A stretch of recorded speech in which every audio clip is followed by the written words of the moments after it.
A vast living room sits in silence. Rain taps against floor-to-ceiling windows, tracing slow rivers across the city's lights. The apartment is meticulously arranged, a long sofa, a grand piano in the corner, framed awards on the mantel. Everything is aligned as if it has been measured by someone who believes everything has its place. Benjamin Hart, late 40s, lies on a chaise longue, eyes closed. His robe is a study in expensive restraint. Even asleep, he holds the posture of someone used to commanding rooms. An expensive watch glints at his wrist. Miriam Lopez, early 30s, the housekeeper, moves through the space with careful purpose. She sets a tray with tea and biscuits on the coffee table, then notices an envelope addressed simply to Ben. She picks it up, fingers brushing the old paper, and inhales as if reading memory from its edges. Miriam, softly, Mr. Hart? No response.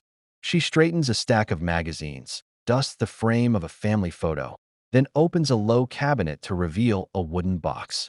Inside are photographs. A younger Benjamin smiling with people who look warm rather than polished, a woman with an easy laugh, a grainy photo of a small kitchen. Miriam holds one up and notices the curve of a smile. Miriam, whispering, "You used to smile like the world owed nothing." She replaces the photos and turns back to her cleaning, humming a quiet tune. A little girl in a sun-faded dress tying string around a stubborn plant. A teenage Miriam handing soup to an elderly neighbor. An older woman, Miriam's grandmother, darning a sleeve by lamplight, teaching Miriam how to thread the needle.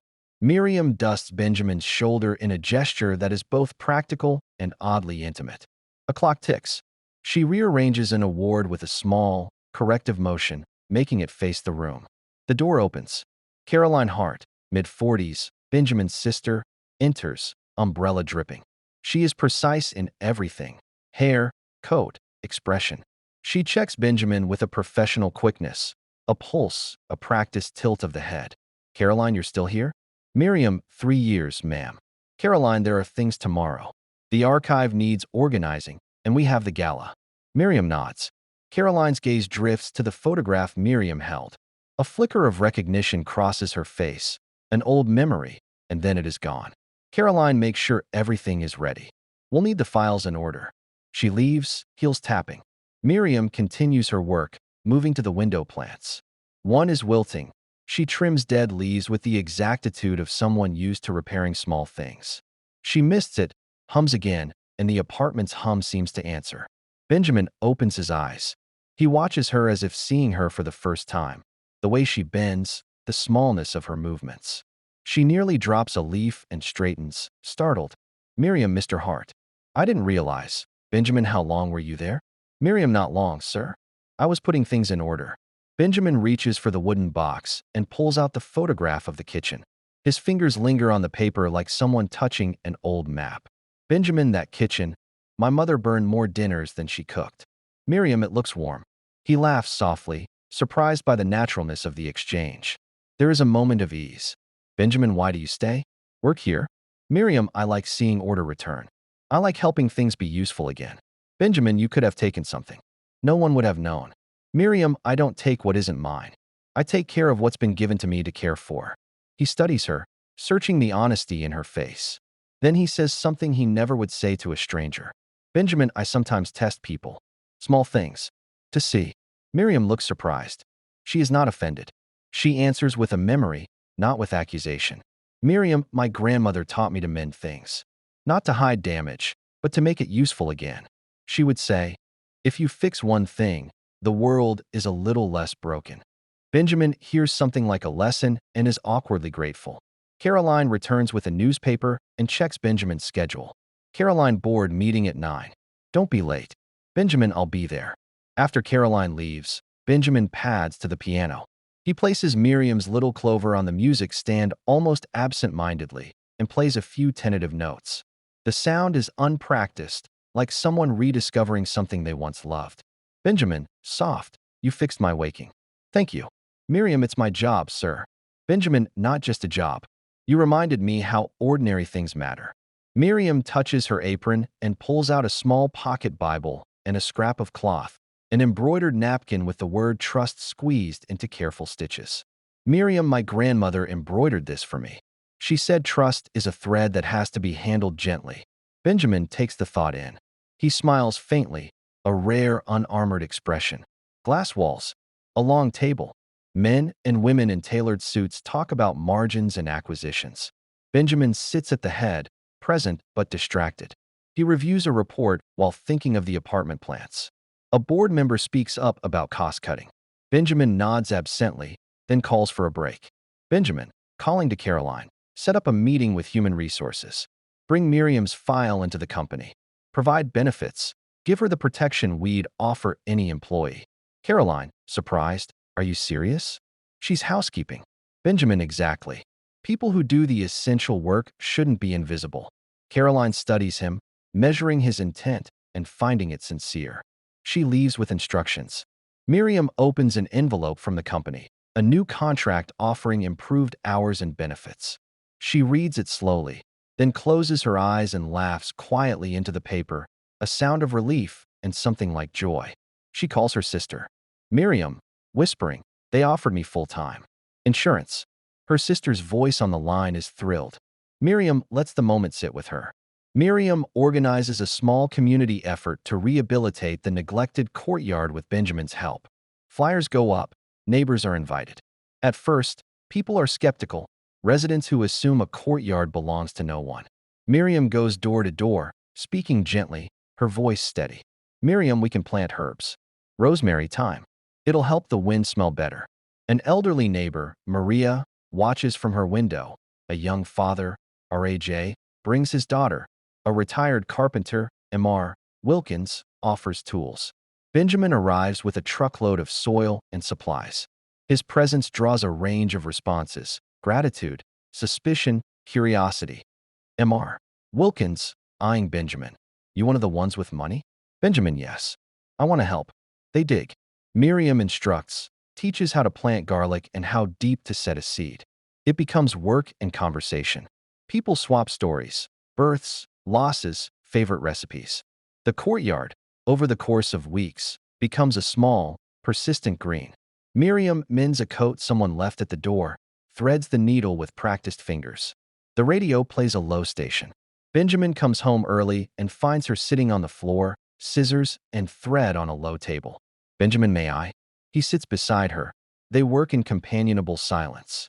When she knots the thread, he watches, fascinated by the deliberation of small hands. Benjamin, you make this look easy. Miriam, it takes time. He pulls a small wrapped box from his jacket and hands it to her. Inside, a pair of sturdy gardening shears. Miriam, soft, they're perfect. Thank you. Benjamin, call me Benjamin when you forget I'm the boss. Miriam laughs. Benjamin proposes modest but meaningful changes. Sick leave, clearer reporting for staff and service roles, and a small education fund for employees' children. Some board members frown at cost. Caroline supports him quietly, surprised by his conviction. He argues calmly, connecting the numbers to people. Benjamin, we cannot measure loyalty solely by profit. People deserve dignity. The motion passes by a narrow margin. It's not revolutionary, but it's a start. Miriam teaching neighbors how to prune rosemary. A child taking time home for a school project. Benjamin canceling a late meeting to help plant a sapling. Caroline visiting the courtyard, kneeling in the dirt. Mr. Wilkins crafting a small bench from reclaimed wood. The courtyard now hums with life. Neighbors linger on the bench. Conversations bloom like the marigolds. A local journalist takes photos for a human interest piece. Benjamin is listed as a donor in the caption. The headline focuses on neighbors. Miriam stands with soil under her nails, laughing as a child asks where rosemary comes from. An elderly woman, Mrs. Patel, presses a pie into Miriam's hands in gratitude. Embrace. Patel, you brought life back here. Beta. Thank you. Miriam accepts the pie like a crown. At a modest event, less glitzy than past galas, Benjamin speaks about responsibility. He tells a story about a woman who taught him that care is not a cost, but an investment. Miriam listens with cheeks flushed. The audience applauds. Benjamin's voice is steadier than usual. Later, on the terrace, Benjamin confesses one of his small cruelties. Benjamin, I pretended to sleep one night. I wanted to see who would take advantage. It was petty. Miriam, people test themselves. Sometimes they ask others to perform for them. You are not alone in making mistakes. Benjamin, you could have taken something. Miriam, I don't take what isn't mine. I take care of what I'm given. He looks at her, the lesson landing deeper than any boardroom speech. Benjamin, you changed how I see people. Not because you cleaned my apartment, but because you were honest without being dramatic. Miriam folds the embroidered napkin with trust into his palm. Miriam, my grandmother said trust is a thread. Treat it gently. He keeps the napkin. It becomes a private talisman he carries. A developer shows interest nearby, and the neighbors worry the courtyard will be erased. Miriam organizes residents. Benjamin uses connections to check zoning. The developer withdraws from the immediate plan. It's a small victory that deepens the neighbors' resolve. Miriam uses her new benefits to schedule a doctor's appointment for her mother. The appointment reveals a minor, treatable condition that had gone unchecked. Miriam breathes with relief. This is the visible impact of the change. She sits on her mother's bed afterward, holding her hand. Miriam's mother, you did this? Miriam, you taught me to fix things. I fixed this. Miriam's mother squeezes her hand. The gratitude is quiet and vast. One morning, Miriam opens a parcel. A scholarship application has been approved for a child from the neighborhood. The news is accompanied by a letter from the company foundation. Miriam cries softly, then calls to share the joy. She folds the letter and tucks it into the wooden box with the napkin and photographs. The box, once an archive of someone else's past, now holds proof of changing a future. Neighbors place small tags on plants, little notes about where they came from, whose hands planted them. A sense of belonging grows deeper. The courtyard becomes a ledger of care. Benjamin, quiet. I used to think I had to build alone. Miriam, you build with people. Benjamin. Benjamin, smiling. It was easier to pretend I had the answers. Miriam, answers are overrated. We have questions in hands. They laugh. The sound easy now. The seasons change. The sapling in the ceramic pot grows. Miriam's life adjusts in small ways. She takes an evening class on horticulture paid for through the benefit program. Benjamin surprises her with a stack of gardening books. He learns the names of plants and asks questions like an apprentice. Benjamin, what's this one called? Miriam, sedum. Hardy. Benjamin, hardy is a good quality. Miriam rolls her eyes fondly. Benjamin speaks to the neighborhood council about supporting small communal projects. He adopts a different posture here. Less CEO, more neighbor. He shares resources but emphasizes maintenance and local ownership. The council votes to support microgrants for community spaces. A festival takes place. Neighbors bring food. A small band plays. The courtyard is lively. Benjamin helps a child tie a ribbon to a trellis. Miriam watches, proud. A child shows up in a new backpack, waving. Child, I got a scholarship. They hug. Benjamin stands apart for a moment, watching the ordinary human exchanges he once measured in memos and margins. On a quiet night, Benjamin opens a drawer and finds the napkin with trust folded. He keeps it in a small wooden box among photos and letters. The box, once a repository of nostalgia, becomes a ledger of change. An older man who had been cynical at first comes to the bench and reads aloud from an old book. Neighbors stop to listen. The courtyard is now a place for stories that are not transactions. Benjamin and Miriam sit together, hands linked, watching the ritual. Benjamin, do you ever wish for the old days?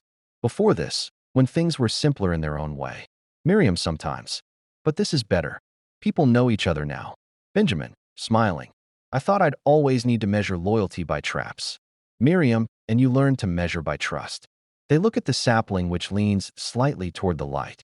Benjamin, we keep it watered. Miriam, we keep it tended. Their clasp is steady.